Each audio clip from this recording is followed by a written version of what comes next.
दूसरा रहस्य। बंद कमरा। गलियारे के बीच एक कमरा ऐसा था जिसका दरवाजा भीतर से बंद था। दरवाजे पर लोहे की मोटी जंजीरें लिपटी हुई थी, लेकिन जैसे ही अर्जुन ने लालटेन की रोशनी उस पर डाली, उसने देखा कि जंजीरों पर खून के धब्बे हैं। अर्जुन को समझ नहीं आया कि आखिर ये किसका खून हो सकता है।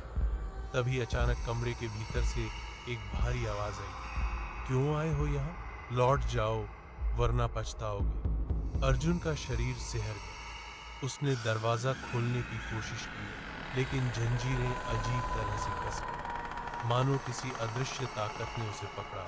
तीसरा रहस्य, तहखाने की खोज।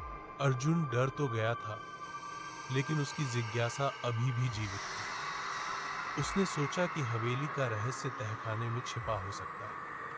नीचे उतरते ही उसने देखा तहखाना अंधेरे में डूबा हुआ है।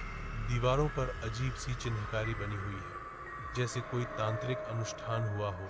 तहखाने के बीचों बीच एक लोहे का संदूक रखा था। अर्जुन ने जब उसे खोला तो उसमें पीली पड़ चुकी पुरानी डायरी मिली। डायरी पढ़ते ही उसकी आंखें फटी रह गईं। उसमें लिखा था, यह हवेली कभी ठाकुर वीरेंद्र सिंह की थी। उसने तंत्र मंत्र करके अमृत पाने की कोशिश की, लेकिन अनुष्ठान के दौरान उसकी पत्नी राधिका की बलि हो गई। उसकी आत्मा हवेली में कैद हो गई और आज तक मुक्ति नहीं पा सकी। उजागर नहीं होता और न्याय नहीं मिलता।